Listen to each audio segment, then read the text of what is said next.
दिया है। चल हट यहाँ से। अगर फिर दिखाना यहाँ चाय बेचते हुए तो केतली भी जब्त कर दूंगा। साहब बस 5 मिनट रुक जाऊं, थोड़ा चाय बिक जाए फिर चला जाऊंगा। समझ में नहीं आता क्या? कितनी बार मना किया है यहाँ खड़े होने से। चल हट यहाँ से और आगे से इस गेट के पास भी मत दिखना। अरे भाई यहाँ सीवी चलता है, चाय नहीं। कंपनी में घुसना है तो डिग्री लाओ, केतली नहीं। ठीक है, आज चाय बेचने नहीं दे रहे, लेकिन एक दिन मैं इसी कंपनी में बड़ा ऑफिसर बनकर काम करूंगा, याद रखना। और उस दिन तुम मुझे सलाम करोगे। सुबह का वक्त था। रेलवे प्लेटफॉर्म पर हमेशा की तरह हलचल थी। कोई ट्रेन पकड़ने के लिए दौड़ रहा था, कोई बैग घसीटते हुए सीट ढूंढ रहा था।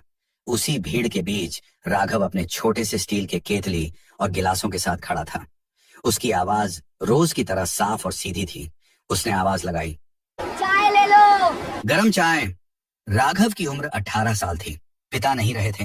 माँ घर पर सिलाई करके जैसे तैसे घर चलाती थी। चाय का ठेला ही उनकी रोजी था।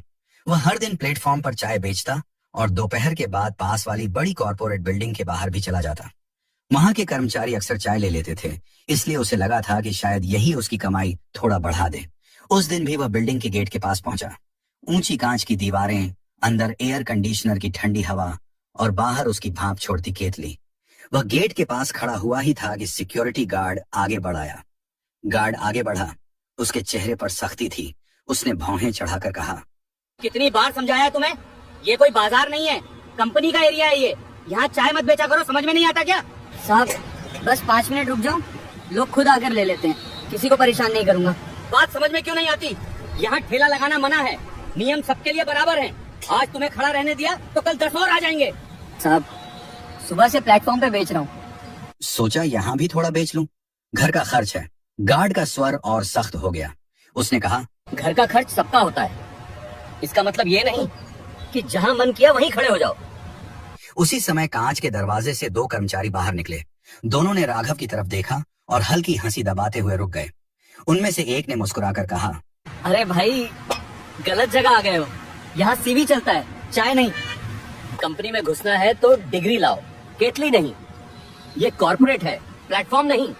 तुम्हारी चाय अच्छी होगी पर यहाँ इंटरव्यू पास करना पड़ता है। राघव कुछ पल वहीं खड़ा रहा।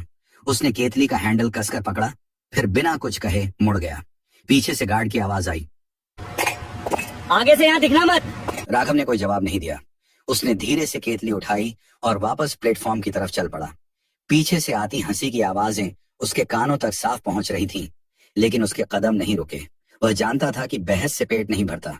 प्लेटफॉर्म पर लौटकर उसने फिर आवाज लगाई, चाय ले लो, गरम चाय। भीड़ में से एक बुजुर्ग यात्री ने उसे गौर से देखा। उसने चाय लेते हुए पूछा, उधर क्यों गए थे? सोचा था थोड़ा ज्यादा बेच लूं, पर वहाँ मेरी जगह नहीं है। बुजुर्ग ने शांत स्वर में कहा, जगह मांगने से नहीं मिलती, बनाने से मिलती है। राघव ने उस वाक्य को ध्यान से सुना, लेकिन कुछ बोला नहीं। शाम को जब वह घर पहुंचा तो माँ दरवाजे पर ही बैठी थी। उन्होंने उसके चेहरे की थकान देख ली। उन्होंने पूछा, आज फिर उधर गए थे? हाँ, पर वहाँ चाय की नहीं, डिग्री की कीमत है। बेटा, दुनिया हर बार ठुकराएगी, लेकिन अगर तू खुद को ठुकरा देगा तो फिर कोई जगह नहीं बचेगी। उस रात उसने देर तक नींद नहीं ली। प्लेटफॉर्म की आवाजें, गार्ड का सख्त चेहरा और वो वाक्य, यहाँ सीवी चलता है, बार बार उसके दिमाग में घूम रहा था। अगले दिन प्लेटफॉर्म पर वही भीड़ थी, वही केतली, वही आवाज, लेकिन उसके भीतर कुछ बदल गया था। जब एक यात्री अपना लैपटॉप खोलकर बैठा और बोला कि इंटरनेट नहीं चल रहा, तो राघव ने झिझकते हुए कहा, अगर आप कहें तो मैं देख लूं, थोड़ा बहुत समझता हूँ। तुझे कंप्यूटर आता है? पूरा नहीं, लेकिन थोड़ा बहुत समझ लेता हूँ। उस दिन जिस यात्री का लैपटॉप राघव ने हाथ में लिया, उसने झुककर कीबोर्ड के पास देखा, कुछ सेटिंग्स खोली और कहा, शायद नेटवर्क अपने आप कनेक्ट नहीं हो रहा, यहाँ से जोड़ दीजिए। यात्री ने उसकी बताई बात मानकर दोबारा कोशिश की। इंटरनेट चल पड़ा।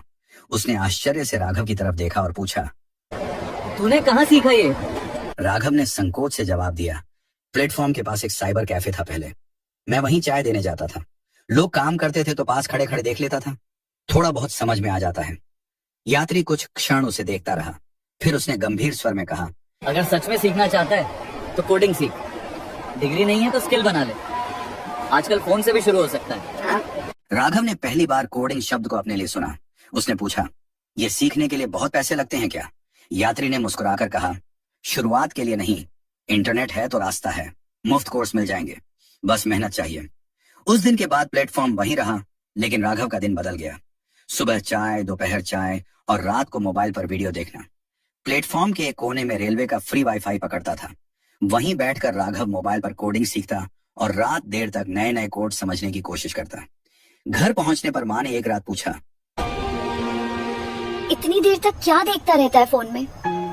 राघव ने धीरे से कहा, माँ, मोबाइल पे कोडिंग सीख रहा हूँ। कहते हैं इससे अच्छी नौकरी मिल सकती है। चाय का काम छोड़ देगा क्या? नहीं, अभी नहीं, पहले सीख लो। दिन गुजरते गए। उसने अपनी बचत से एक पुराना सेकंड हैंड लैपटॉप खरीदा। रात में जब माँ सो जाती, वह चारपाई के पास फर्श पर बैठकर पुराने लैपटॉप पर देर तक कोडिंग का अभ्यास करता। कई बार एरर आता, स्क्रीन लाल अक्षरों से भर जाती। वह दोबारा कोशिश करता। एक शाम प्लेटफॉर्म पर वही यात्री दोबारा मिला। उसने पूछा, सीख रहा है या भूल गया? सीख रहा हूँ, अभी वेबसाइट बनाना समझ रहा हूँ। रोज थोड़ा थोड़ा करेगा तो आगे जाएगा। याद रख, स्किल की इज्जत हर जगह होती है। राघव ने उस बात को दिल में रख लिया, लेकिन रास्ता आसान नहीं था। कई बार ग्राहक कम आते, घर का खर्च तंग पड़ता। माँ दवाई लेने से मना कर देती तो वह झुंझलाकर कहता, आप दवाई क्यों छोड़ देती हैं? तेरे सपने बड़े हैं, खर्च कम रखना होगा। उस रात राघव देर तक छत की तरफ देखता रहा। उसे याद आया कंपनी का गेट, गार्ड का चेहरा और वह वाक्य, यहाँ सीवी चलता है। अब वह समझने लगा था कि सीवी क्या होता है और उसे भरने के लिए क्या चाहिए। कुछ महीनों बाद उसने छोटे मोटे ऑनलाइन काम लेने शुरू किए। किसी के लिए साधारण वेबसाइट का पेज बनाना, किसी का डेटा ठीक करना। पैसे बहुत कम थे, लेकिन आत्मविश्वास थोड़ा थोड़ा बढ़ रहा था। एक दिन उसने माँ से कहा, मुझे इंटरव्यू देने की कोशिश करनी चाहिए। उसी कंपनी में? हाँ, जहाँ से लौटाया गया था। जगह बनाने की बात याद है ना? अब प्लेटफॉर्म उसके लिए सिर्फ रोजगार नहीं था, वह उसकी शुरुआत थी। और अब वह अगला कदम उठाने वाला था, उसी बिल्डिंग की तरफ जहां कभी उसे केतली लेकर खड़े होने की इजाजत भी नहीं मिली थी।